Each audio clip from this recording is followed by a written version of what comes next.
ಪ್ರಿಯ ಸ್ನೇಹಿತರೆ, ಸುತ್ತಮುತ್ತಲು ಯೂಟ್ಯೂಬ್ ಚಾನಲ್ಗೆ ನಿಮ್ಮೆಲ್ಲರಿಗೂ ಸ್ವಾಗತ ಸುಸ್ವಾಗತ. ಪ್ರೇತಗಳ ಜೊತೆ ಸಂಭಾಷಣೆ ಸಾಧ್ಯವೆಂದು ನಂಬುವ ವಿಚಿತ್ರ ದೇಶವಿದು. ಮೊದಲ ಗಗನಯಾತ್ರಿ ಹಾರಾಟ ನಡೆಸಿದ ಮತ್ತು ಮೊದಲ ಬಾಹ್ಯಾಕಾಶ ನಿಲ್ದಾಣವನ್ನು ತೆರೆಯಲಾದ ದೇಶ ಇದು. ಈ ದೇಶ ಜಗತ್ತಿಗೆ ಸೇಬುಗಳನ್ನು ತಿನ್ನೋದಕ್ಕೆ ಕಲಿಸಿದೆ. ಮಹಿಳಾ ಯೋಧರ ಆರಂಭ ಈ ದೇಶದಿಂದಲೇ ಅಂತ ನಂಬಲಾಗಿದೆ. ವಿಶ್ವದಲ್ಲೇ ಅತಿ ದೊಡ್ಡ ಭೂಕುಸಿತ ದೇಶ ಅಂದರೆ ಲ್ಯಾಂಡ್ಲಾಕ್ ಕಂಟ್ರಿ ಇದಾಗಿದೆ. ಈ ದೇಶ 3 ವಿಭಿನ್ನ ಹೊಸ ವರ್ಷಗಳನ್ನು ಆಚರಣೆ ಮಾಡುತ್ತೆ. ಒಂದು ಕಾಲದಲ್ಲಿ ಸಿಲ್ಕ್ ರೋಡ್ನ ಕಾರ್ವಾನ್ಗಳಿಂದ ದಾಟಿದ ಈ ಪ್ರದೇಶ ನೈಸರ್ಗಿಕ ಸೌಂದರ್ಯದಿಂದ ತುಂಬಿ ತುಳುಕ್ತಾ ಇದೆ. ಅಲೆಮಾರಿ ಕುದುರೆ ಸವಾರರಿಂದ ಆಳಲ್ಪಟ್ಟ ನಂತರ ಸಾಮ್ರಾಜ್ಯ ಮತ್ತು ಉದ್ಯಮದಿಂದ ರೂಪಾಂತರಗೊಂಡ ಒಂದು ದೇಶ ಕಜಕಿಸ್ತಾನ್. ಬನ್ನಿ, ಈ ವಿಡಿಯೋ ಮೂಲಕ ಕಜಕಿಸ್ತಾನ್ಗೆ ಒಂದು ಅದ್ಭುತ ವರ್ಚುವಲ್ ಪ್ರಯಾಣ ಮಾಡೋಣ. ಅದಕ್ಕೂ ಮೊದಲು ಸುತ್ತಮುತ್ತಲು ಯೂಟ್ಯೂಬ್ ಚಾನಲ್ಗೆ ಸಬ್ಸ್ಕ್ರೈಬ್ ಆಗದೆ ಹೋದರೆ ಸಬ್ಸ್ಕ್ರೈಬ್ ಆಗಿ. ನಿಮಗೆ ಈ ವಿಡಿಯೋ ಇಷ್ಟ ಆದರೆ ಲೈಕ್ ಮತ್ತು ಶೇರ್ ಮಾಡೋದನ್ನು ಮರಿಬೇಡಿ. ಸ್ನೇಹಿತರೆ, ಕಜಕಿಸ್ತಾನ್ನ ಅಧಿಕೃತ ಹೆಸರು ರಿಪಬ್ಲಿಕ್ ಆಫ್ ಕಜಕಿಸ್ತಾನ್. ಇದರ ಅರ್ಥ ಅಲೆಮಾರಿಗಳ ಭೂಮಿ ಎಂದಾಗಿದೆ. ಕಜಕಿಸ್ತಾನ್ ಒಂದು ಖಂಡವಲ್ಲ, ಆದರೆ 2 ಖಂಡಗಳಲ್ಲಿ ನೆಲೆಸಿರೋ ಒಂದು ದೇಶವಾಗಿದೆ. ದೇಶದ ಬಹುಭಾಗ ಏಷ್ಯಾದಲ್ಲಿದ್ದರೆ ಕೆಲವು ಭಾಗ ಯುರೋಪ್ನಲ್ಲಿದೆ.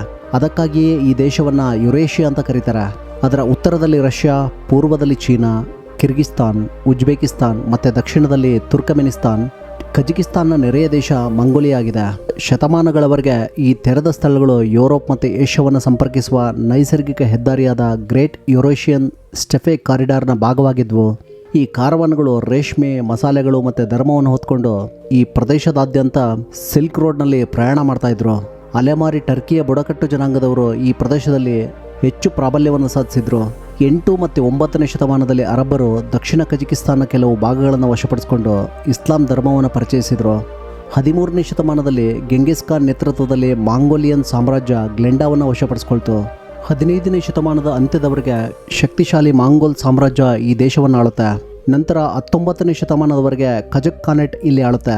ಕಜಕ್ ಜನರ ಸಂಸ್ಕೃತಿ, ಗುರುತು ಮತ್ತು ಏಕತೆಯನ್ನು ರೂಪಿಸಿದ ಒಂದು ಪ್ರಮುಖ ಹಂತ. ಇಲ್ಲಿ ಖಾನೆಟ್ ಅಂತ ಅಂದರೆ ಒಂದು ರಾಜ್ಯ ಅಥವಾ ಆಡಳಿತ. ನೋಮಾಡಿಕ್ ಜೀವನ ಶೈಲಿಯ ಆಧಾರದ ಮೇಲೆ ಇವರು ಆಡಳಿತವನ್ನು ನಡೆಸ್ತಾ ಇದ್ರು. 19ನೇ ಶತಮಾನದಲ್ಲಿ ರಷ್ಯನ್ ಎಂಪೈರ್ ಕ್ರಮೇಣ ಈ ಪ್ರದೇಶವನ್ನು ತನ್ನ ಅಧೀನಕ್ಕೆ ತೆಗೆದುಕೊಳ್ಳುತ್ತೆ. 1917ರ ರಷ್ಯನ್ ಕ್ರಾಂತಿಯ ನಂತರ USSRನಲ್ಲಿ ಬೋಲ್ಶೆವಿಕರು ಅಧಿಕಾರಕ್ಕೆ ಬರ್ತಾರೆ. ನಂತರ ಈ ಪ್ರದೇಶವನ್ನು ಅವರು ವಸಾಹತುವನ್ನಾಗಿ ಮಾಡಿಕೊಂಡು ರಾಜಕೀಯ ಮತ್ತು ಆರ್ಥಿಕ ನಿಯಂತ್ರಣವನ್ನು ಸಾಧಿಸ್ತಾರೆ. 90ರ ದಶಕದಲ್ಲಿ ಸೋವಿಯತ್ ಒಕ್ಕೂಟ ಒಡೆದೋದ ನಂತರ 1991 ಡಿಸೆಂಬರ್ 16ರಂದು ಈ ದೇಶ ಸ್ವಾತಂತ್ರ್ಯವನ್ನು ಘೋಷಿಸಿಕೊಳ್ಳುತ್ತೆ. ಅಂದಿನಿಂದ ಇಂದಿನವರೆಗೆ ಕಜಕಿಸ್ತಾನ್ ಬೆಳೆಯುತ್ತಲೇ ಇದೆ, ವಿಕಸನಗೊಳ್ತಾನೆ ಇದೆ. ಇಂದು ಇದು ಒಂದು ರೋಮಾಂಚಕ ಬಹುಸಾಂಸ್ಕೃತಿಕ ಸಮಾಜವಾಗಿ ನಿಂತ್ಕೊಂಡಿದೆ. ಕಜಕಿಸ್ತಾನ್ ಸುಮಾರು 27,25,000 ಚದರ ಕಿಲೋಮೀಟರ್ ವಿಸ್ತೀರ್ಣವನ್ನು ಹೊಂದಿರುವ ವಿಶ್ವದ 9ನೇ ಅತಿ ದೊಡ್ಡ ದೇಶವಾಗಿದೆ. ಈ ದೇಶ ವಿಶ್ವದ ಅತಿ ದೊಡ್ಡ ಭೂಕುಸಿತ ದೇಶವಾಗಿದೆ, ಅಂದರೆ ಲ್ಯಾಂಡ್ಲಾಕ್ ಕಂಟ್ರಿ ಆಗಿದೆ. ವಿಶ್ವದ 2ನೇ ಅತಿ ಉದ್ದದ ರಷ್ಯಾದೊಂದಿಗೆ ಸುಮಾರು 7,600 ಕಿಲೋಮೀಟರ್ಗಳಷ್ಟು ನಿರಂತರ ಭೂಗಡಿಯನ್ನು ಈ ದೇಶ ಹಂಚಿಕೊಂಡಿದೆ. ಇಷ್ಟು ದೊಡ್ಡ ಗಾತ್ರದ ಹೊರತಾಗಿಯೂ ಕೂಡ ಈ ದೇಶ ಯಾವುದೇ ಸಾಗರಕ್ಕೆ ನೇರ ಪ್ರವೇಶವನ್ನು ಹೊಂದಿಲ್ಲ. ಈ ದೇಶದಲ್ಲಿ ಸುಮಾರು 2.1 ಕೋಟಿ ಜನಸಂಖ್ಯೆ ಇದೆ. ಈ ದೇಶದಲ್ಲಿ ಪ್ರತಿ ಚದರ ಕಿಲೋಮೀಟರ್ಗೆ ಕೇವಲ 8 ಜನ ವಾಸ ಮಾಡ್ತಿದ್ದಾರೆ. ಈ ದೇಶದ ಜನ ಏಷ್ಯನ್ ಮತ್ತು ಯುರೋಪಿನ ಸುಂದರವಾದ ಮಿಶ್ರಣವನ್ನು ಹೊಂದಿದ್ದಾರೆ. ಕಜಕಿಸ್ತಾನ್ ಸುಮಾರು 35 ವರ್ಷ ಹಳೆಯದಾದ ದೇಶ. ಇಲ್ಲಿ 72% ಜನ ಇಸ್ಲಾಂ ಧರ್ಮವನ್ನು ಆಚರಿಸಿದರೆ ಸುಮಾರು 23% ಜನ ಕ್ರಿಶ್ಚಿಯನ್ ಧರ್ಮವನ್ನು ಅನುಸರಿಸ್ತಾರೆ. ಕಜಕಿಸ್ತಾನದಲ್ಲಿ ವಾಸ ಮಾಡೋ ಪ್ರತಿಯೊಬ್ಬ ವ್ಯಕ್ತಿಯೂ ಕೂಡ ತುಂಬ ಶ್ರೀಮಂತರಾಗಿರ್ತಾರೆ. ಯಾಕೆ ಅಂದರೆ ಈ ದೇಶದಲ್ಲಿ ಯಾವುದಕ್ಕೂ ಕೂಡ ಕೊರತೆ ಇಲ್ಲ. ಅದರಲ್ಲೂ ಇದಕ್ಕೆ ಮುಖ್ಯ ಕಾರಣ ಏನು ಅಂದರೆ ಈ ದೇಶದಲ್ಲಿ ಹೆಚ್ಚಿನ ಪ್ರಮಾಣದಲ್ಲಿ ಕಂಡುಬರೋ ತೈಲ ಮತ್ತು ಅನಿಲ. ಕಜಕಿಸ್ತಾನದ ಕರೆನ್ಸಿಗೆ ಟೆಂಗೆ ಅಂತ ಕರೀತಾರೆ. ನಮ್ಮ ಭಾರತದ 19 ರೂಪಾಯಿ ಕೊಟ್ಟರೆ ಅವರು 100 ಟೆಂಗೆಗಳನ್ನು ಕೊಡ್ತಾರೆ. ಅಂದರೆ ಕಜಕಿ ದೇಶದ ಕರೆನ್ಸಿ ಇಂಡಿಯಾ ರೂಪಾಯಿಗಿಂತ ದುರ್ಬಲವಾಗಿದೆ. ಇದರಿಂದ ಭಾರತೀಯರಿಗೆ ಕಜಕಿಸ್ತಾನದಲ್ಲಿ ಜೀವನ ವೆಚ್ಚ ಸ್ವಲ್ಪ ಕಡಿಮೆ ಆಗಿರುತ್ತೆ.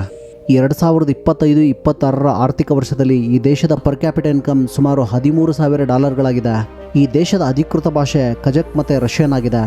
ಈ ಕಜಕ್ ಭಾಷೆ ವಿಶ್ವದ ಅತ್ಯಂತ ಶ್ರೀಮಂತ ಭಾಷೆಗಳಲ್ಲಿ ಒಂದು ಅಂತ ಪರಿಗಣಿಸಲ್ಪಟ್ಟಿದೆ. ಈ ದೇಶದ ರಾಜಧಾನಿ ಅಸ್ತಾನಾ. ಇದು ತುಂಬ ಸುಂದರ ಮತ್ತು ಸ್ವಚ್ಛ ನಗರವಾಗಿದೆ. ಕಜಕಿಸ್ತಾನ್ ಹೆಚ್ಚಿನ ಕೃಷಿ ಭೂಮಿಯನ್ನು ಹೊಂದಿದೆ. ವಾಸ್ತವವಾಗಿ ಕಜಕಿಸ್ತಾನ್ ದೇಶದಲ್ಲಿ ಪ್ರತಿ ವ್ಯಕ್ತಿಗೆ ಸರಾಸರಿ 15,456 ಚದರ ಮೀಟರ್ ಕೃಷಿ ಯೋಗ್ಯ ಭೂಮಿ ಲಭ್ಯವಿದೆ ಅಂತಂದರೆ ಆಶ್ಚರ್ಯ ಅನಿಸುತ್ತೆ. ಈ ದೇಶದ ತೈಲ ಉತ್ಪಾದನೆ ಕೂಡ ಸ್ಥಿರವಾಗಿ ಹೆಚ್ಚಾಗ್ತಾನೆ ಇದೆ. 1.5 ಮಿಲಿಯನ್ ಬ್ಯಾರಲ್ಗಳಷ್ಟು ತೈಲವನ್ನು ಉತ್ಪಾದನೆ ಮಾಡುತ್ತೆ. ಬೇರೆ ದೇಶಗಳಿಗೆ ತೈಲವನ್ನು ತಲುಪಿಸೋದಕ್ಕೆ ಕಜಕಿಸ್ತಾನ್ ಬಲವಾದ ಪೈಪ್ಲೈನ್ ಮೂಲಸೌಕರ್ಯವನ್ನು ಕೂಡ ನಿರ್ಮಾಣ ಮಾಡಿಕೊಂಡಿದೆ. ಅದರ ಮೇಲೆ ಭಾರಿ ಹೂಡಿಕೆಯನ್ನು ಮಾಡಿದೆ. ವಾಸ್ತವವಾಗಿ ಕಜಕಿಸ್ತಾನ್ ಯುರೇಷಿಯನ್ ಪ್ರದೇಶದಲ್ಲಿ ರಷ್ಯಾದ ನಂತರ 2ನೇ ಅತಿ ದೊಡ್ಡ ತೈಲ ಉತ್ಪಾದಕ ರಾಷ್ಟ್ರವಾಗಿದೆ. ಈ ದೇಶ ಭೂಮಿಯ ಮೇಲಿನ ಅತಿ ದೊಡ್ಡ ಯುರೇನಿಯಂ ನಿಕ್ಷೇಪಗಳನ್ನು ಹೊಂದಿದೆ. ವಾಸ್ತವವಾಗಿ ಇದು ವಿಶ್ವದ ಅಗ್ರ ಯುರೇನಿಯಂ ಉತ್ಪಾದಕ ರಾಷ್ಟ್ರವಾಗಿದ್ದು ಜಗತ್ತಿನಾದ್ಯಂತ ಪರಮಾಣು ಶಕ್ತಿಯನ್ನು ಪೂರೈಸುತ್ತೆ. ಈ ದೇಶದ ಬಂಜರು ಬಯಲು ಪ್ರದೇಶದ ಕೆಳಗಡೆ ಸಾಕಷ್ಟು ಖನಿಜ ಸಂಪತ್ತಿದೆ. ವಿಶ್ವದ 13ನೇ ಅತಿ ದೊಡ್ಡ ಚಿನ್ನ ಉತ್ಪಾದಕ ರಾಷ್ಟ್ರ ಇದಾಗಿದೆ. ಇದಲ್ಲದೆ ಕೃಷಿ ಮತ್ತು ಪಶುಸಂಗೋಪನೆಯಲ್ಲಿ ಈ ರಾಷ್ಟ್ರ ಏನು ಹಿಂದೆ ಉಳಿದಿಲ್ಲ. ಕಜಕಿಸ್ತಾನದ ಇತ್ತೀಚಿನ ಇತಿಹಾಸದಲ್ಲಿ ಪ್ರಮುಖ ವ್ಯಕ್ತಿ ಅಂತಂದರೆ ನೂರ್ ಸುಲ್ತಾನ್ ನಜರ್ಬಾಯಿ ಆಗಿದ್ದಾರೆ. ಇವರು 1991ರಲ್ಲಿ ಸೋವಿಯತ್ ಒಕ್ಕೂಟದ ಕುಸಿತದ ನಂತರ ಈ ದೇಶದ ಮೊದಲ ಅಧ್ಯಕ್ಷರಾದರು. ಸುಮಾರು 30 ವರ್ಷಗಳ ಕಾಲ ಅಂದರೆ 2019ರವರೆಗೆ ಇವರು ಅಧಿಕಾರದಲ್ಲಿದ್ದರು. ಇವರ ಒಂದು ಸಮಯದಲ್ಲಿ ದೇಶ ಆರ್ಥಿಕವಾಗಿ ವೇಗವಾಗಿ ಅಭಿವೃದ್ಧಿಯನ್ನು ಕಾಣ್ತು. ಆದರೆ ಫ್ರೀಡಮ್ ಆಫ್ ಸ್ಪೀಚ್ ಮತ್ತು ಮಾನವ ಹಕ್ಕುಗಳ ವಿಷಯದಲ್ಲಿ ಈ ದೇಶ ಸಾಕಷ್ಟು ಟೀಕೆಗಳನ್ನು ಎದುರಿಸ್ತಾ ಬಂದಿದೆ. ಸ್ನೇಹಿತರೆ, ವಾಸ್ತವವಾಗಿ ಕಜಕಿಸ್ತಾನ್ ಕುದುರೆಯನ್ನು ಪಳಗಿಸುವಿಕೆಯ ಜನ್ಮಸ್ಥಳ ಅಂತ ಪರಿಗಣಿಸಲಾಗಿದೆ. ಈ ಬೋಟಾಯ್ ಸಂಸ್ಕೃತಿ ಕ್ರಿಸ್ತಪೂರ್ವ 3500ಕ್ಕಿಂತ ಹಿಂದಿನದಾಗಿದೆ. ಇದು ಕುದುರೆ ಪಳಗಿಸುವಿಕೆಯ ಕೆಲವು ಆರಂಭಿಕ ಪುರಾವೆಗಳನ್ನು ಒದಗಿಸುತ್ತೆ. ನೀವು ಈ ಕಜಕಿಸ್ತಾನ್ನ ರಾಷ್ಟ್ರೀಯ ಲಾಂಛನದಲ್ಲಿ ರೆಕ್ಕೆಯ ಕುದುರೆ ತಲ್ಪರ್ನ ನೀವು ನೋಡಿರ್ಬೋದು. ಈ ಮೈಥಿಕಲ್ ಜೀವಿ ಕಜಕ್ ಜಾನಪದದಿಂದ ಬಂದಿದೆ. ಪ್ರಕೃತಿಯೊಂದಿಗಿನ ಈ ಜನರ ಆಳವಾದ ಸಂಪರ್ಕ ಹದ್ದು ಬೇಟೆಯ ಮೂಲಕ ಮುಂದುವರಿಯುತ್ತೆ. ಇದು ಯುನೆಸ್ಕೋ ಮಾನ್ಯತೆ ಪಡೆದ ಒಂದು ಸಂಪ್ರದಾಯವಾಗಿದೆ. ಇಲ್ಲಿನ ಆಲ್ಟಾಯ್ ಪ್ರದೇಶದಲ್ಲಿ ಬೇಟೆಯಾಡೋದಕ್ಕೆ ಗೋಲ್ಡನ್ ಈಗಲ್ಗಳಿಗೆ ತರಬೇತಿಯನ್ನು ಕೊಡಲಾಗುತ್ತೆ. ಸಾಂಪ್ರದಾಯಿಕ ಕಜಕ್ ದೇಶದ ಸಂಸ್ಕೃತಿ ಈ ದೇಶದ ಅಲೆಮಾರಿ ಜನರಲ್ಲಿ ತುಂಬ ಆಳವಾಗಿ ಬೇರೂರಿದೆ. ಇವರಲ್ಲಿ ಕೋಸ್ಕರಾಸ್ ಎಂದು ಕರೆಯಲ್ಪಡೋ ಉತ್ಸಾಹಭರಿತ ಕುದುರೆ ಸವಾರಿ ಉತ್ಸವವನ್ನು ಇವರು ಆಯೋಜಿಸ್ತಾರೆ. ಈ ಕಾರ್ಯಕ್ರಮಗಳು ಕುದುರೆ ಮೇಲೆ ಕಜಕ್ ಜನರ ಕೌಶಲ್ಯ ಮತ್ತು ಕ್ರೀಡಾ ಮನೋಭಾವವನ್ನು ಪ್ರದರ್ಶಿಸ್ತವೆ. ಜೊತೆಗೆ ಕುದುರೆಯ ಮೇಲೆ ಆಡೋ ಈ ರೋಮಾಂಚನ ಕ್ರೀಡೆ ಆದ ಕೋಕ್ಪಾರ್ನಂತಹ ಸಾಂಪ್ರದಾಯಿಕ ಆಟವನ್ನು ತುಂಬ ಎಂಜಾಯ್ ಮಾಡ್ತಾರೆ. ಇದು ಮೇಕೆ ಚರ್ಮದ ಚೆಂಡನ್ನು ಹಿಡ್ಕೊಂಡು ನಿಯಂತ್ರಣ ಮಾಡೋದಕ್ಕೆ ಒಳಪಟ್ಟಿರುತ್ತೆ. ಆಟಗಾರರು ಕುದುರೆಯ ಮೇಲೆ ಓಡಿ ನೆಲದಲ್ಲಿರೋ ಮೇಕೆ ಅಥವಾ ಕುರಿಯ ಮೃತದೇಹವನ್ನು ಹಿಡಿದುಕೊಂಡು ಅದನ್ನು ತಮ್ಮ ತಂಡದ ಗುರಿ ಸ್ಥಳಕ್ಕೆ ತಲುಪಿಸಬೇಕಾಗಿರುತ್ತೆ. ಈ ಸಾಂಪ್ರದಾಯಿಕ ಸಂಪ್ರದಾಯ ಅಥವಾ ಈ ಆಟ ಕಜಕ್ ಜೀವನದ ಅವಿಭಾಜ್ಯ ಅಂಗವಾಗಿದೆ. ಈ ದೇಶದ ಜನ ಒಂದು ವರ್ಷದಲ್ಲಿ 3 ಬಾರಿ ಹೊಸ ವರ್ಷವನ್ನು ಆಚರಿಸ್ತಾರೆ. ಗ್ರೆಗೋರಿಯನ್ ಕ್ಯಾಲೆಂಡರ್ ಪ್ರಕಾರ ಜನವರಿ 1 ಇವರು ಆಚರಣೆ ಮಾಡಿದರೆ, ನವರಾಜ್ ಎಂದು ಕರೆಯಲ್ಪಡುವ ವಸಂತ ವಿಷುವತ್ ಸಂಕ್ರಾಂತಿಯನ್ನು ಕೆಲವು ಕಡೆ ಆಚರಿಸ್ತಾರೆ. ಇನ್ನೊಂದು ಕಡೆ ಜುಲಿಯನ್ ಕ್ಯಾಲೆಂಡರ್ನು ಕೂಡ ಇವರು ಫಾಲೋ ಮಾಡ್ತಾರೆ.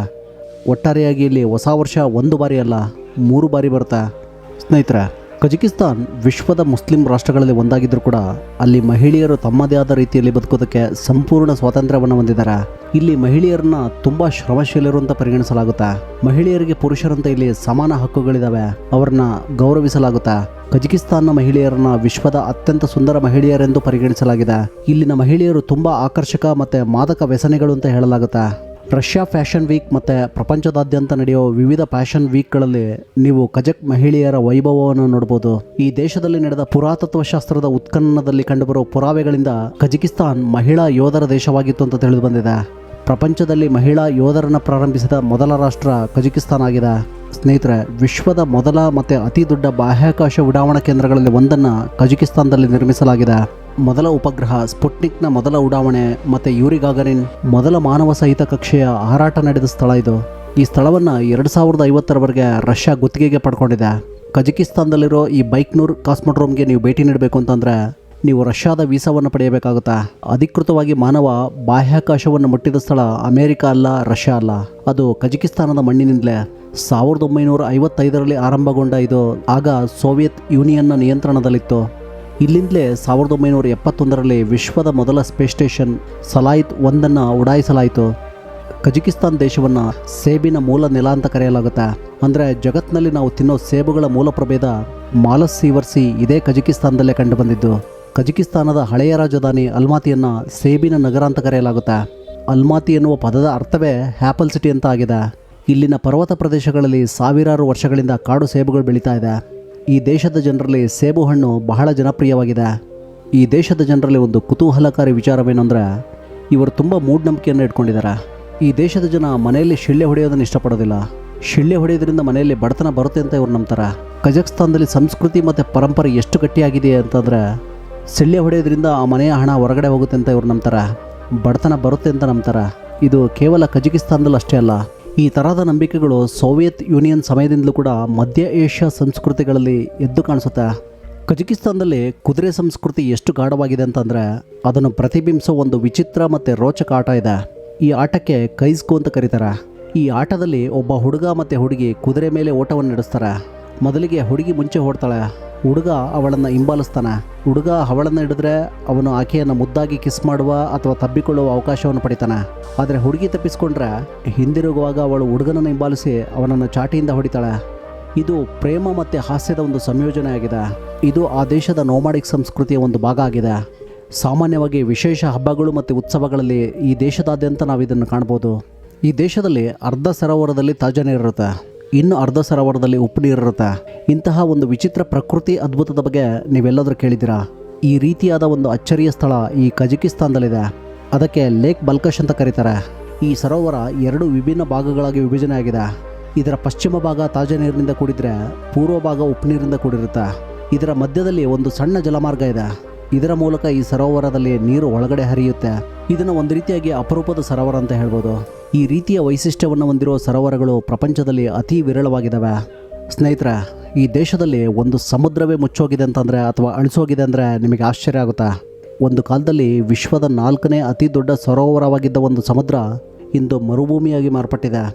ಈ ಭೀಕರ ಪರಿಸರ ದುರಂತ ಸಂಭವಿಸಿದ್ದು ಇದೇ ಕಜಕಿಸ್ತಾನದಲ್ಲಿ. ಕಜಕಿಸ್ತಾನ್ ಮತ್ತು ಉಜ್ಬೇಕಿಸ್ತಾನ್ ನಡುವೆ ಒಂದು ಆರಲ್ ಸಮುದ್ರ ಅಂತ ಇದೆ. ಇದು ವಿಶ್ವದ 4ನೇ ಅತಿ ದೊಡ್ಡ ಒಳನಾಡು ಸರೋವರ ಆಗಿತ್ತು. ಸುಮಾರು ಸಾವಿರಾರು ಮೀನಿನ ಪ್ರಭೇದಗಳಲ್ಲಿದ್ವು. ಆ ಸ್ಥಳದ ಅತಿ ದೊಡ್ಡ ಮೀನುಗಾರಿಕೆ ಉದ್ಯಮ ಕೂಡ ಅಲ್ಲಿತ್ತು. 1960ರ ಸುಮಾರಿಗೆ ಸೋವಿಯತ್ ಯೂನಿಯನ್ ಒಂದು ಡಿಸಿಷನ್ ಮಾಡುತ್ತೆ. ಇಲ್ಲಿ 2 ಪ್ರಮುಖ ನದಿಗಳಿರ್ತವೆ. ಅವುಗಳಿಗೆ ಅಮುದರ್ಯ ಮತ್ತು ಸೈರ್ದರ್ಯ ಅಂತ ಕರೀತಾರೆ. ಹತ್ತಿ ಬೆಳೆಯುವುದಕ್ಕಾಗಿ ಆ ನದಿಯ ನೀರಿನ ದಿಕ್ಕನ್ನೇ ಬದಲಾಯಿಸ್ತಾರೆ. ಆ ನಂತರ ಆ ಸಮುದ್ರಕ್ಕೆ ನೀರು ತಲುಪೋದೇ ಇಲ್ಲ. ಆ ನಂತರ ಆ ಸಮುದ್ರದಲ್ಲಿದ್ದ ಸುಮಾರು 99% ನೀರು ಒಣಗೋಯ್ತು. ಆ ಸಮುದ್ರ ಈಗ ಮರುಭೂಮಿಯಾಗಿ ಮಾರ್ಪಟ್ಟಿದೆ. ಆ ಸ್ಥಳಕ್ಕೆ ಈಗ ಅರಲ್ಗುಮ್ ಡೆಸರ್ಟ್ ಅಂತ ಕರೀತಾರೆ. ಎಷ್ಟೋ ತುಕ್ಕು ಹಿಡಿದ ಹಡಗುಗಳು ಈ ಮಣ್ಣಿನಲ್ಲಿ ಸಿಲುಕೊಂಡಿದ್ದಾವೆ. ಇದು ಒಂದು ರೀತಿಯಾಗಿ ಶಿಪ್ ಗ್ರೇವಿಯಾರ್ಡ್ ಆಗಿ ಮಾರ್ಪಟ್ಟಿದೆ. ನೀವು ಇವತ್ತು ಕೂಡ RLC ಕಜಕಿಸ್ತಾನ್ ಅಂತ ಗೂಗಲ್ ಮಾಡಿದರೆ ನಾಸಾದ ಸ್ಯಾಟಲೈಟ್ ಫಿಲಮ್ಸ್ಗಳಲ್ಲಿ ಇಂದಿಗೂ ಕೂಡ ಈ ಸಮುದ್ರ ಕುಗ್ತಾ ಇರೋದನ್ನು ಸ್ಪಷ್ಟವಾಗಿ ಕಾಣ್ಬೋದು. ನಾವು ಮಾಡುವ ತಪ್ಪುಗಳು ನಮಗೆ ಹೇಗೆ ಮುಳುವಾಗ್ತಾವೆ ನೋಡಿ. ಸ್ನೇಹಿತರೆ, ಈ ಭೂಮಿಯ ಮೇಲಿನ ಕೆಲವೊಂದು ನೈಸರ್ಗಿಕ ರಹಸ್ಯಗಳು ಮನುಷ್ಯನಿಗೆ ಇನ್ನೂ ಒಗಟಾಗಿ ಉಳ್ಕೊಂಡಿದ್ದಾವೆ. ಅವುಗಳಲ್ಲಿ ಪ್ರಪಂಚದಲ್ಲೇ ಪ್ರಸಿದ್ಧವಾಗಿರೋದು ಈ ಕಜಕಿಸ್ತಾನದಲ್ಲಿರೋ ತುರ್ಗೈ ಜಿಯೋಗ್ಲಿಫ್ಗಳು. ಇವುಗಳನ್ನು ಭೂಮಿಯ ಮೇಲೆ ರಚಿಸಲಾದ ಮಹಾ ಗುರುತುಗಳು ಅಂತ ಹೇಳಲಾಗುತ್ತೆ.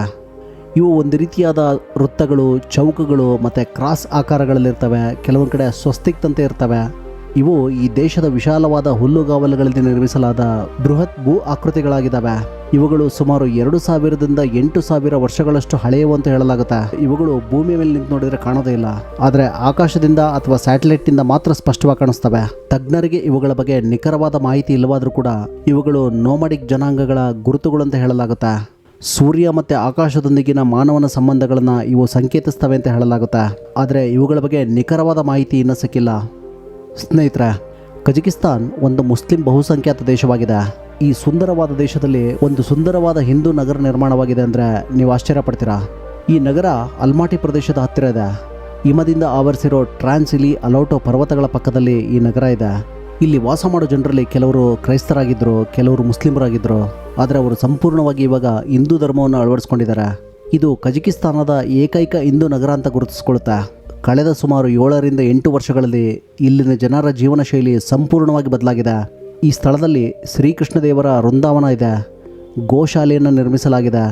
ಪ್ರತಿ ಮನೆಯಲ್ಲೂ ಕೂಡ ಚಿಕ್ಕ ಚಿಕ್ಕ ಶ್ರೀಕೃಷ್ಣನ ದೇವಾಲಯಗಳನ್ನು ಇವರು ನಿರ್ಮಾಣ ಮಾಡ್ಕೊಂಡಿದ್ದಾರೆ. ಇನ್ನೂ ವಿಶೇಷವೆಂದರೆ ಇಲ್ಲಿ ಭಗವದ್ಗೀತೆಯ ಗ್ರಂಥಾಲಯ ಇದೆ, ಸಭಾಂಗಣ ಇದೆ. ಈ ಲೈಬ್ರರಿನಲ್ಲಿ ಸಾವಿರಾರು ವೈದಿಕ ಗ್ರಂಥಗಳಿದ್ದಾವೆ. ಇಲ್ಲಿನ ಜನ ಸಂಸ್ಕೃತ ಭಾಷೆಯನ್ನು ಕಲಿತಿದ್ದಾರೆ. ಭಗವದ್ಗೀತೆಯನ್ನು ಅದರ ಮೂಲ ಭಾಷೆಯಲ್ಲೇ ಇಲ್ಲಿನ ಜನ ಓದ್ತಾರೆ. ಕಜಕಿಸ್ತಾನದ ಹಿಮ ಪರ್ವತಗಳ ನಡುವೆ ಈ ರೀತಿಯಾದ ವೈದಿಕ ಜೀವನ ಶೈಲಿ ಒಂದು ರೀತಿಯಾದ ಅಚ್ಚರಿಯನ್ನು ತರುತ್ತೆ. ಈ ದೇಶದಲ್ಲಿರೋ ಪ್ರಸಿದ್ಧ ನಗರ ಅಲ್ಮಾಟಿ. ಇದು ಪ್ರಪಂಚದ ಗಮನವನ್ನು ಸೆಳೆಯುತ್ತೆ. ಪರ್ವತಗಳ ಮಧ್ಯೆ ಇರೋ ಈ ನಗರ ಕಜಕಿಸ್ತಾನದ ಹಳೆಯ ರಾಜಧಾನಿ ಮತ್ತು ಸಾಂಸ್ಕೃತಿಕ ಕೇಂದ್ರ ಆಗಿದೆ. ಯುರೋಪಿಯನ್ ಸ್ಟೈಲ್ ಕಾಫಿ ಶಾಪ್ಗಳು, ಮಧ್ಯ ಏಷ್ಯಾದ ಬಜಾರ್ಗಳು, ಹಸಿರು ರಸ್ತೆಗಳು ಮತ್ತು ಪರ್ವತದ ದೃಶ್ಯಗಳು, 1000 ವರ್ಷಗಳಷ್ಟು ಹಳೆಯ ಕಲ್ಲು ಕೆತ್ತನೆಗಳು, ಬುದ್ಧನ ಚಿತ್ರಗಳು, ಟಿಬೆಟಿಯನ್ ಲಿಪಿ ಯೋಧರು ಈ ನಗರದಲ್ಲಿ ಪ್ರವಾಸಿಗರ ಮನಸೂರೆಗೊಳ್ತವೆ. ಅಲ್ಮಾಟಿ ಕೇವಲ ಒಂದು ನಗರವಲ್ಲ, ಅದು ಅನುಭವ. ಅಲ್ಮಾಟಿಯಿಂದ ಪೂರ್ವಕ್ಕೆ ಸುಮಾರು 70 ಕಿಲೋಮೀಟರ್ ದೂರದಲ್ಲಿರೋ ಇಜಿಕ್ ಸರೋವರ ನೋಡಲೇಬೇಕಾದ ಒಂದು ಸ್ಥಳ ಆಗಿದೆ. ಈ ಸುಂದರವಾದ ಸರೋವರ ಸಾವಿರಾರು ವರ್ಷಗಳ ಹಿಂದೆ ಭಾರೀ ಭೂ ಕುಸಿತದಿಂದ ಸೃಷ್ಟಿಯಾಗಿದೆ. 1963ರಲ್ಲಿ ಸಂಭವಿಸಿದ ವಿನಾಶಕಾರಿ ಪ್ರವಾಹ ಸೇರಿದಂತೆ ಹಲವಾರು ವಿಕೋಪಗಳನ್ನು ಈ ಸರೋವರ ನೋಡಿದೆ. ಈ ಸರೋವರ ಕಾಡುಗಳು ಮತ್ತು ಪರ್ವತ ನೋಟಗಳಿಂದ ಆವೃತವಾದ ಶಾಂತ ಮತ್ತು ರಮಣೀಯ ಸ್ಥಳವಾಗಿದೆ. ಸ್ನೇಹಿತರೆ, ಈ ದೇಶದಲ್ಲಿ ನಿಜವಾಗಿಯೂ ಕಲ್ಪನಾ ಲೋಕದಲ್ಲಿರುವಂತೆ ಕಾಣುವ ಒಂದು ಜಾಗ ಇದೆ. ಇದು ಬಣ್ಣ ಬಣ್ಣದ ಪರ್ವತಗಳು, ವಿಚಿತ್ರ ಆಕಾರದ ಕಲ್ಲುಗಳು. ಇದನ್ನು ನೋಡಿದರೆ ಯಾವುದೋ ಫ್ಯಾಂಟಸಿ ಸಿನಿಮಾ ಸೆಟ್ ಥರ ಕಾಣಿಸುತ್ತೆ. ಇದಕ್ಕೆ ಕಜಕಿಸ್ತಾನದ ಅದ್ಭುತವಾದ ಫೆರಿಟೆಲ್ ಕಣಿವೆ ಅಂತ ಕರೀತಾರೆ. ಕಜಕಿಸ್ತಾನದ ದಕ್ಷಿಣ ಭಾಗದಲ್ಲಿರೋ ಈ ಕಣಿವೆ ವ್ಯಾಲಿ ಆಫ್ ಕ್ಯಾಸ್ಟಲ್ಸ್ ಎನ್ನುವ ಹೆಸರಿನಿಂದ ಪ್ರಸಿದ್ಧವಾಗಿದೆ. ಈ ಲ್ಯಾಂಡ್ಸ್ಕೇಪ್ ನೋಡ್ತಾ ಇದ್ರೆ ನಿಮಗೆ ರಾಜಮನೆಗಳು, ಕೋಟೆಗಳು ಮತ್ತು ಪೌರಾಣಿಕ ಜೀವಿಗಳಂತೆ ಕಾಣಿಸುತ್ತೆ. ಇದೇ ಕಾರಣಕ್ಕೆ ಇದನ್ನು ಫೆರಿಟಲ್ ಕ್ಯಾನಿಯನ್ ಅಂತ ಕರೀತಾರೆ. ಈ ಕಣಿವೆ ಸುಮಾರು 12 ಮಿಲಿಯನ್ ವರ್ಷಗಳ ಹಿಂದೆ ರೂಪುಗೊಂಡಿದೆ ಅಂತ ಹೇಳಲಾಗುತ್ತೆ. ಇಲ್ಲಿರುವ ಕಲರ್ಫುಲ್ ಕಲ್ಲುಗಳು ಸೂರ್ಯೋದಯ ಮತ್ತು ಸೂರ್ಯಾಸ್ತಮದ ಸಮಯದಲ್ಲಿ ಇನ್ನಷ್ಟು ಮಾಯಾಜಾಲದಂತೆ ಕಾಣ್ತವೆ. ಈ ಸ್ಥಳ ಕೇವಲ ಸುಂದರವಾಗಿಲ್ಲ, ಇಲ್ಲಿ ಅಪರೂಪದ ಸಸ್ಯ ಮತ್ತು ಪ್ರಾಣಿಗಳು ಕೂಡ ಕಂಡುಬರ್ತವೆ. ನೂರ್ ಸುಲ್ತಾನ್ ಎಂದು ಕರೆಯಲ್ಪಡುವ ಆಸ್ಥಾನ ಕಜಕಿಸ್ತಾನದ ಮಹತ್ವಾಕಾಂಕ್ಷೆಯ ಒಂದು ಒಳೆಯುವ ರಾಜಧಾನಿಯಾಗಿದೆ. ಸಮತಟ್ಟಾದ ಹುಲ್ಲುಗಾವಲಿನ ಮೇಲೆ ನಿರ್ಮಿಸಲಾದ ಈ ನಗರ 1990ರ ದಶಕದಲ್ಲಿ ಅಸ್ತಿತ್ವಕ್ಕೆ ಬಂತು. ಈ ನಗರ ಸ್ಕೈಲೈನ್ ಮತ್ತು ಅವಾಸ್ತವಿಕ ಮಿಶ್ರಣವಾಗಿದೆ. ಸುಮಾರು 318 ಅಡಿ ಎತ್ತರಕ್ಕೆ ಆಕಾಶಕ್ಕೆ ಏರೋ ಪುನರ್ಜನ್ಮದ ಸಂಕೇತವಾದ ಐಕಾನಿಕ್ ಬೆಡ್ರೆಕ್ ಟವರ್ ಈ ನಗರದ ಸೊಬಗನ್ನು ಹೆಚ್ಚಿಸುತ್ತೆ. ಈ ನಗರದಲ್ಲಿ ಚಳಿಗಾಲ ಮಾತ್ರ ತುಂಬ ಕ್ರೂರವಾಗಿರುತ್ತೆ. ಚಳಿಗಾಲದಲ್ಲಿ ಇಲ್ಲಿನ ತಾಪಮಾನ -40 ಡಿಗ್ರಿ ಕಡಿಮೆ ಆಗುತ್ತೆ. ಸ್ನೇಹಿತರೆ, ಪ್ರವಾಸಕ್ಕೆ ಅಂತ ಈ ದೇಶಕ್ಕೆ ನೀವು ಪ್ಲಾನ್ ಮಾಡಿದರೆ ಇಲ್ಲಿ ನೋಡೋದಕ್ಕೆ ಸಾಕಷ್ಟು ಸ್ಥಳಗಳಿದೆ. ಇದೊಂದು ತುಂಬ ಬ್ಯೂಟಿಫುಲ್ ಆಗಿರೋ ಕಂಟ್ರಿ. ದೇಶದ ವೈವಿಧ್ಯಮಯ ಸೌಂದರ್ಯ ಮತ್ತು ಶ್ರೀಮಂತ ಪರಂಪರೆಯನ್ನು ಪ್ರದರ್ಶಿಸೋ ಗಮನಾರ್ಹವಾದ ನೈಸರ್ಗಿಕ ಅದ್ಭುತಗಳು ಮತ್ತು ಸಾಂಸ್ಕೃತಿಕ ಹೆಗ್ಗುರುತುಗಳಿಗೆ ಈ ದೇಶ ನೆಲೆಯಾಗಿದೆ. ಸಿಲ್ಕ್ ರೋಡ್ನ ಕ್ಯಾರವಾನ್ಗಳಿಂದ ದಾಟಿದ ಪ್ರದೇಶ, ಅಲೆಮಾರಿ ಕುದುರೆ ಸವಾರರಿಂದ ಆಳಲ್ಪಟ್ಟ ನಂತರ ಸಾಮ್ರಾಜ್ಯ ಮತ್ತು ಉದ್ಯಮದಿಂದ ರೂಪಾಂತರಗೊಂಡ ಪ್ರದೇಶ ಈ ಕಜಕಿಸ್ತಾನ್. ಇದರ ಗಾತ್ರ ಮತ್ತು ಇತಿಹಾಸವನ್ನು ಮೀರಿ ಕಜಕಿಸ್ತಾನ್ ಒಂದು ನಿಶ್ಶಬ್ದ ಕಥೆಯನ್ನು ಹೊಂದಿದೆ. ಆಧುನಿಕತೆಯತ್ತ ಓಡುತ್ತಿರುವ ರಾಷ್ಟ್ರಗಳಲ್ಲಿ ಸಂಪ್ರದಾಯ ಹೇಗೆ ಬದುಕುಳಿಯುತ್ತೆ ಅನ್ನೋದಕ್ಕೆ ಕಜಕಿಸ್ತಾನ್ ಒಂದು ಸಾಕ್ಷಿಯಾಗಿದೆ. ಇದು ವಿಶಾಲತೆ, ಸಹನಶೀಲತೆ ಮತ್ತು ಬದಲಾವಣೆಯಿಂದ ರೂಪುಗೊಂಡ ರಾಷ್ಟ್ರದೊಳಗಿನ ಒಂದು ಅಚ್ಚರಿಯ ಪ್ರಯಾಣ ಆಗಿತ್ತು. ಇಲ್ಲಿ ಪರಂಪರೆ ಇನ್ನೂ ಜೀವಂತವಾಗಿದೆ.